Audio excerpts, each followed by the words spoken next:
So সবাই হয়তো already জানেন দেশে আনঅফিসিয়াল স্মার্টফোন বন্ধের প্রক্রিয়াটা শুরু হয়েছে।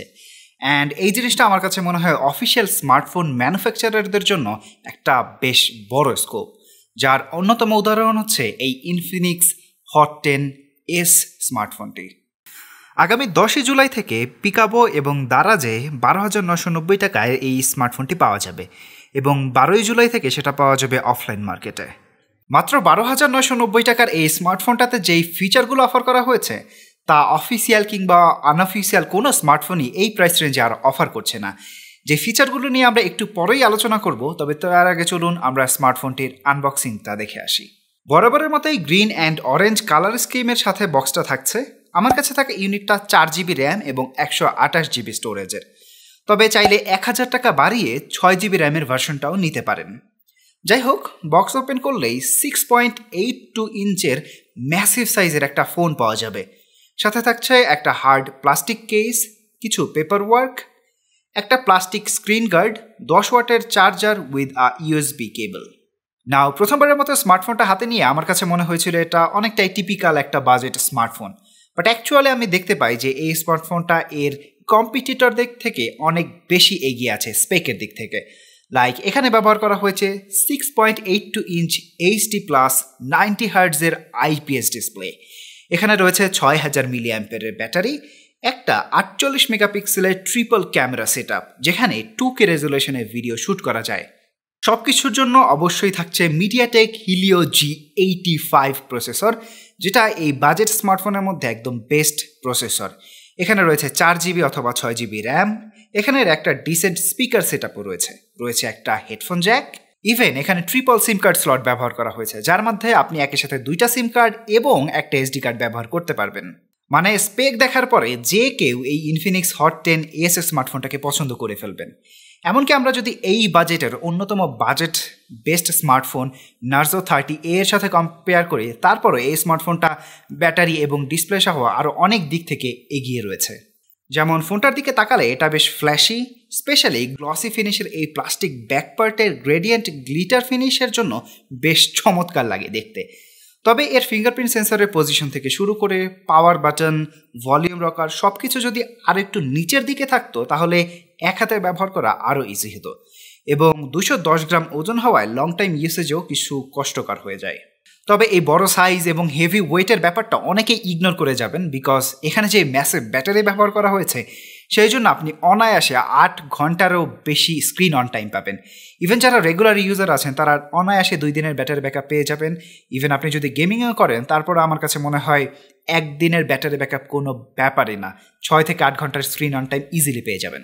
তবে ফোনটা চার্জ দিতে কিন্তু আপনার 3 ঘন্টারও বেশি সময় লেগে যাবে। পাশাপাশি এই প্রাইস রেঞ্জের স্মার্টফোনগুলোতে রিয়েলমি সহ অন্যান্য কোম্পানি কিন্তু এখন USB Type-C দিকে ঝুঁকছে, কিন্তু ইনফিনিক্স হট 10S এখনও USB পোর্ট দেওয়া হয়েছে। সো আমার কাছে মনে হয় এখানে যদি USB Type-C দেওয়া হতো তাহলে অ্যাকচুয়ালি ফোনটা একদম পারফেক্ট একটা স্মার্টফোন হয়ে যেত। পাশাপাশি এই ডিসপ্লের সানলাইট ভিজিবিলিটি আরেকটু ভালো হলে বাইরে ইউজ করতে বেশ সুবিধা হতো। তারপরেও যারা সারাদিন ফেসবুকে পড়ে থাকেন, ইউটিউবে ভিডিও দেখেন কিংবা গেম খেলেন, তাদের জন্য এই বড় সাইজের ডিসপ্লে একদম পারফেক্ট। 90 হার্টজ রিফ্রেশ রেট এবং 180 হার্টজের টাচ স্যাম্পলিং রেট থাকায় ব্যবহারের সময় রেগুলার 90 হার্টজ ডিসপ্লে থেকে এটা অনেক বেশি স্মুথ লেগেছে। অ্যাপ ওপেনিং থেকে শুরু করে অ্যাপ সুইচিং, স্ক্রলিং, মাল্টিটাস্কিং সব জায়গায় একটা স্মুথ অ্যান্ড ফ্লুইডিটি ছিল, যা এই প্রাইস রেঞ্জের একটা ফোনে দেখতে পেয়ে আমি বেশ অবাক হয়েছি। সত্যি বলতে 20-25 হাজার টাকার অনেক স্মার্টফোনে যেগুলোতে 90 হার্টজের ডিসপ্লে ব্যবহার করা হয়েছে সেগুলো এতটা বেশি ফ্লুইড মনে হয় না। মেবি বিকজ এখানে 180 হার্টজের টাচ স্যাম্পলিং রেট ব্যবহার করা হয়েছে, এই জন্য হতে পারে। আমার কাছে এখানে ব্যবহার করা অ্যান্ড্রয়েড 11 বেসড XOSটা বেশ স্ট্যাবল মনে হয়েছে, কোথাও কোনো রকমের ল্যাগ বা হ্যাংয়ের দেখা পাইনি। পাশাপাশি ফিচারেরও কোনো কমতি ছিল না। যেমন এখানে ম্যাচিউড একটা অ্যাপ ড্রয়ার আছে যেখানে অ্যালফাবেটিক্যাল অর্ডারে অ্যাপ সাজানো থাকে। ডিফল্ট কলিং অ্যাপের মধ্যেই কল রেকর্ডিংয়ের অপশন আছে। মাল্টিটাস্কিংয়ের ক্ষেত্রে 4-5টা অ্যাপ র্যামে থাকে, ইভেন কখনোই র্যাম থেকে সরিয়ে ফেলে না, যা ওভারঅল স্মুথ অ্যান্ড মাল্টিটাস্কিং এক্সপিরিয়েন্সটাকে বেটার করেছে। এখানে রয়েছে হোয়াটসঅ্যাপ মোড, যেটা এনাবল করলে শুধুমাত্র হোয়াটসঅ্যাপে মোবাইল ডাটা ইউজ করতে পারবে। থাকছে fake base station blocking and SMS filtering, যা সিকিউরিটির জন্য বেশ হেল্পফুল হতে পারে। তবে এই ফোনটার ফিঙ্গারপ্রিন্ট আনলকিং অ্যানিমেশনটা কিছুটা স্লো মনে হয়েছে। এমন না যে এইটার ফিঙ্গারপ্রিন্ট সেন্সরের অ্যাকুরেসি কিংবা স্পিড কিছুটা কম এমন না, বাট এটা শুধুমাত্র অ্যানিমেশনটা একটু স্লো, এবং আমার কাছে মনে হয় যে কোনো সফটওয়্যার আপডেটের মাধ্যমে এর ফিঙ্গারপ্রিন্ট আনলকিং স্পিডটাকে আরও একটু ফাস্ট করে দেওয়া যাবে। আর ইনফিনিক্স হট 10s এর ক্ষেত্রে কস্ট কাটিংয়ের জন্য এখানে বিভিন্ন জায়গায় অ্যাড ওয়্যারের পাশাপাশি 20+ ব্লটওয়্যারও ইনস্টল করা হয়েছে, যেগুলোর মধ্যে কিছু অ্যাপস চাইলে আপনি আনইনস্টল করতে পারবেন, আবার কিছু কিছু অ্যাপস ছিল যেগুলো অ্যাকচুয়ালি আনইনস্টল করা যায় না, যেগুলো অ্যাকচুয়ালি ইউজার এক্সপিরিয়েন্সটাকে কিছুটা হ্যাম্পার করে। বাট যেহেতু 12,990 টাকায় এতগুলো ফিচার দিতে গিয়েছে, সেই জন্য অ্যাকচুয়ালি কস্ট কাটিংয়ের জন্য হলেও এই কাজগুলো অ্যাকচুয়ালি ইনফিনিক্সের করতে হয়েছে। সো এই জন্য কিন্তু আপনি বেশ বড় একটা অ্যাডভান্টেজ পাচ্ছেন, কারণ এখানে মিডিয়াটেকের হিলিও G85 প্রসেসর পাচ্ছেন, যেখানে আমি গেনশিন ইম্প্যাক্টের মতো গেমসও খেলতে পেরেছি, যদিও সেটা একদম লোয়েস্ট পসিবল সেটিংসে খেলতে পেরেছি।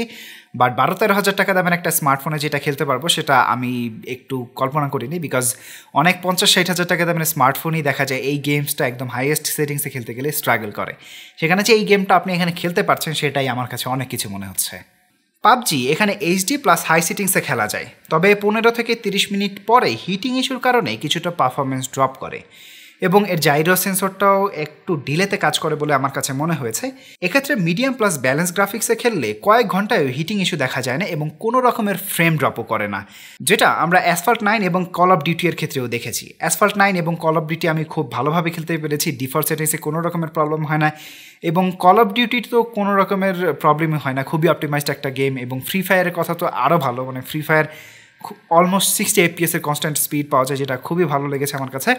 সো ওভারঅল গেমিংয়ের ক্ষেত্রে this is the best smartphone যেটা বর্তমানে বাজারে পাওয়া যাচ্ছে। লাস্টলি ফোনটির ক্যামেরায় তোলা ছবিগুলো আমার কাছে বেশ মানানসই মনে হয়েছে, স্পেশালি ডে লাইটে কালারগুলো খুবই ন্যাচারাল লেগেছে, এবং HDR প্রসেসিংটাও খুবই ন্যাচারাল লেগেছে। কোনো রকমের ওভার প্রসেসিং ছবির কোথাও দেখতে পারবেন না। ডিটেলসের পরিমাণ ভালোই মনে হয়েছে, কোনো রকমের ওভার শার্পেনিং ছিল না ছবিতে।